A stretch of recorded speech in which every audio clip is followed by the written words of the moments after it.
Hey, what's up? So today I'm going to go through everything that's wrong with the $4,000, 131,000 mile RX-8 R3 is right here behind me.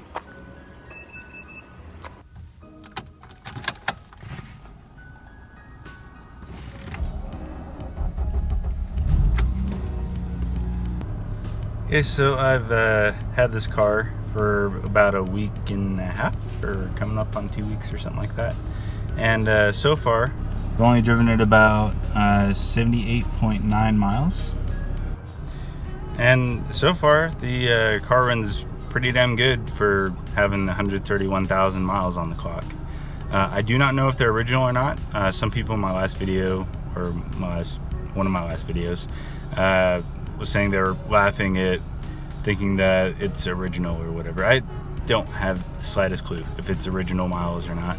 I don't see a Mazda Reman data plate thing on the front cover, so it could very well be rebuilt or it could be original.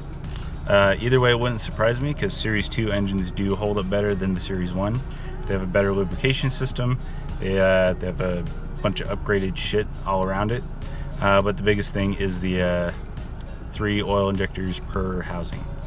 I think the flow rates were increased too, but I don't have an OBD2 reader thing to hook up to my computer to really see what the flow rates are. But anyway, my point is Series 2 engines do hold up better, so it wouldn't surprise me if this was original mileage. Looking at the Carfax, and I'll show you some screenshots of that. It does say that this car was totaled, which would explain the rebuilt title. It was in a rear end collision, and it said it had some side impact damage stuff, and that would also explain why there's a, well, you can't really see that.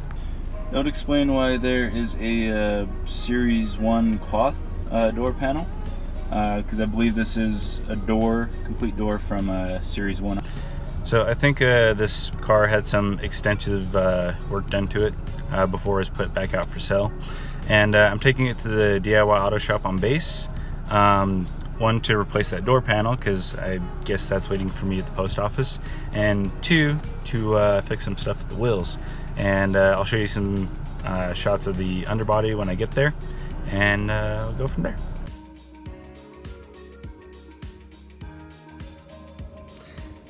Got it. Now let's get over to the DIY auto shop.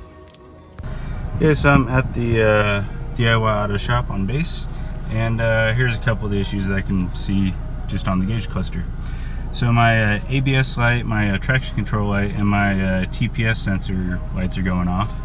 Airbag light comes on intermittently, flashes a lot, and there's a couple reasons why I think that might be. Okay, so the wheel is now fully unboxed. And boy, is it in rough shape. This is going to be one hell of a time to clean up and repaint. This is probably the worst condition wheel I have. Yeah, even all in here and everything. But that's better than paying $449 for a brand new one. This is only 75 bucks. Junkyard stuff for the win. Okay, now let's get the car on the lift and we'll show you what it looks like underneath.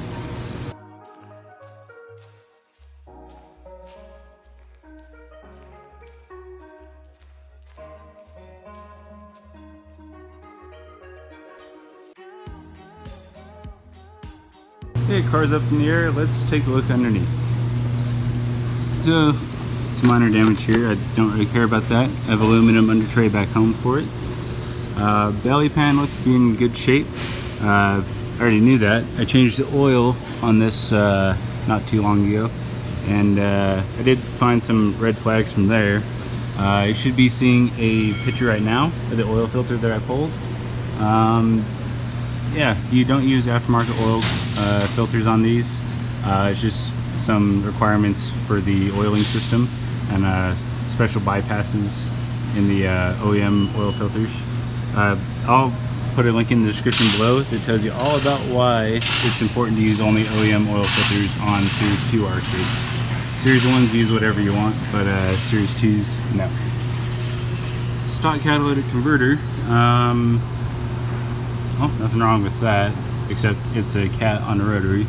That comes stock, so I can't really say that's a bad thing that that's there. A lot of these clips on the transmission stuff are broken. This I had to put back on. Looks like it's holding there okay, but yeah, a lot of the tabs that hold these little connectors on, those are broken. So there's one right there. It's just hanging there. But it's torn up. That's not a huge deal. That's just a little air panel type thing. But the biggest, I think the biggest issues are in the back. Right here on the passenger side of the fuel tank, this is dented in. The fuel tank shielding is all messed up, and I wasn't expecting this. The fuel tank itself has a big old gouge going right through it.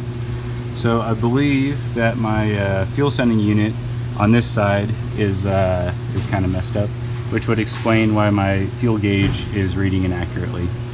Since filling up after I got it from the dealer, I put 13 gallons in. It was reading it half, and then now it goes anywhere from 3/4 of a tank to a full tank. It just goes up and down the entire time that I'm driving. See, other issues would be on this side. So if you look over here, you got Bilstein shock, Bilstein shock, Bilstein shock. Those are stock to the R3 model. This is not a Bilstein shock. This is a Takiko standard RX-8 shock. I believe it's from a Series 1. There's a couple Series 1 RX-8s in a nearby junkyard close to here. And I don't know if all these other suspension components are, like the control arms and stuff like that, are from this car. Ooh, that's bad. So you got torn up boots. I'm gonna have a whole 19,000 original mile rear end that I could just drop this out and put that other one in. So this isn't too big of a deal. Oh, that's not connected. Nice. I didn't know that till now. Let's see, and then the exhaust. So if you look over here, this one's as it should be. This one is stuck in there. That's because the exhaust is all bent up.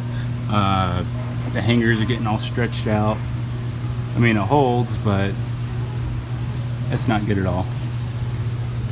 And then I couldn't really see any structural damage to the chassis behind the bumper from under here, but it looks like it was half-assed put together. None of this area really matters to me. I don't know if I'm going to keep this bumper or not, because on the other RX-8 I have a perfectly good bumper with the Mazda Speed diffuser mounted, but I don't know, I may or may not put that on this bumper. And to do that, you take these guys off, this off, you cut this in half, take that off, and that off as well. And then the Mazda Speed diffuser just mounts right onto it. Oh hey, I'm missing my license plate light. Nice. I gotta fix that. That's not good. I get pulled over for that. Let's see, is anything else damaged? That was a little dent, but that's not vital to the structural integrity of the car. These are in good shape. Looks like the transmission may be leaking a bit, and it does look like it's original to the car because that's the VIN. So 130k mile S2 trans, not bad. Oh, and missing fender liners on the front passenger wheel, and also missing the fender liner here. But I have both of those in the trunk of this car, so we're going to put those on too. But the reason that I brought the car here is because I'm going to take these rear wheels off and then put the tires around, so they're at least going in the right direction. So yeah, that's what the underside of a $4,000 R3 looks like.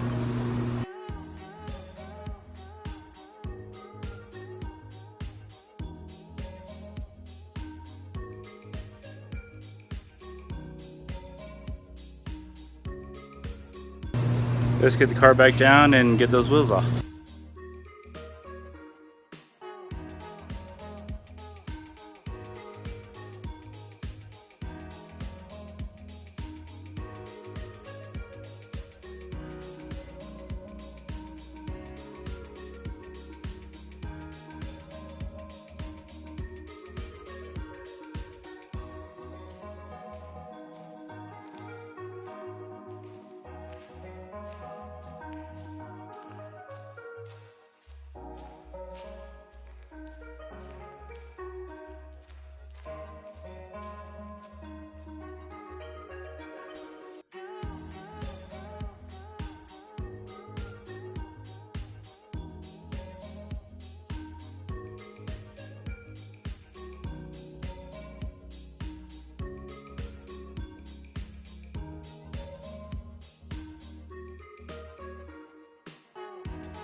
So good news and bad news. Good news is this tire is flipped and ready to be filled back with air and balance.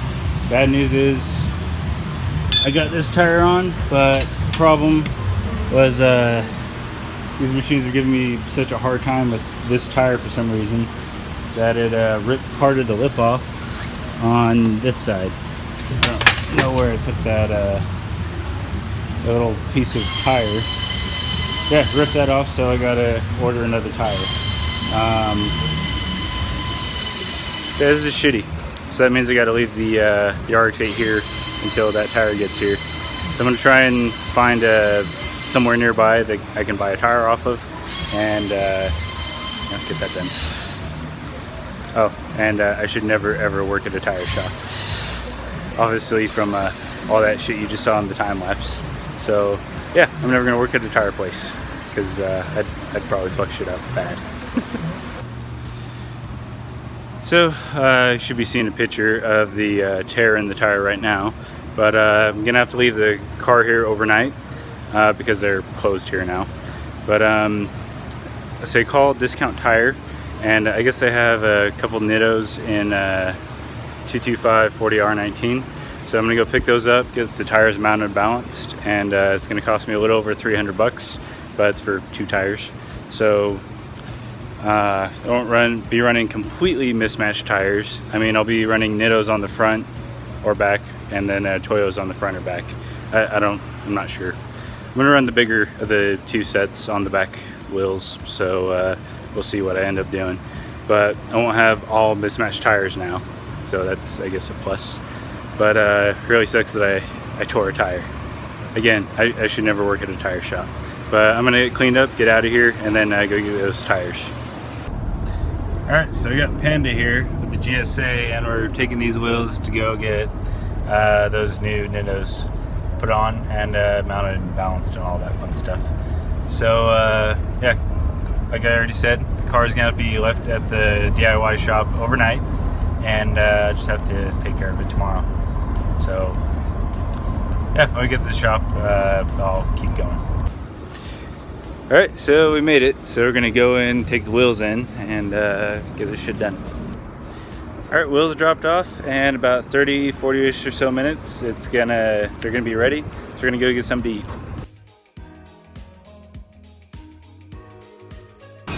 Okay, so I just got a call from Discount, and I guess this wheel's bent really bad.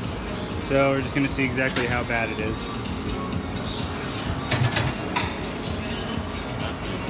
Oh yeah, you can see that.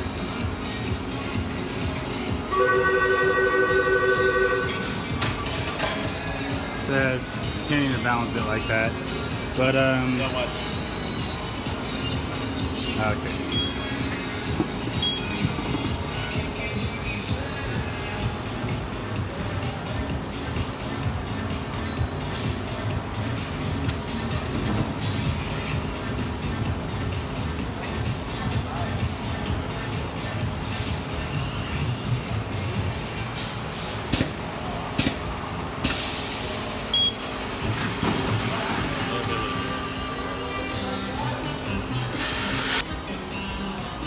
So it was only this one, right? Yeah, this is that one. Okay, so yeah, this is the junkyard wheel. So probably what I'll end up doing, if I can't get it repaired down here, then I'll just take it to BTI Wheels in Salt Lake City, and they should be able to get it fixed, no problem. Now, I did have the same issue on the RX-7 with one of the wheels. I was told it was impossible to fix it, but yeah, I got it fixed no problem by BTI Wheels, so it may just be the same thing. I might just have to roll all the way back to Utah on a 17-inch, or 18-inch. But yeah, wheels and tires are on, so we'll just go from here.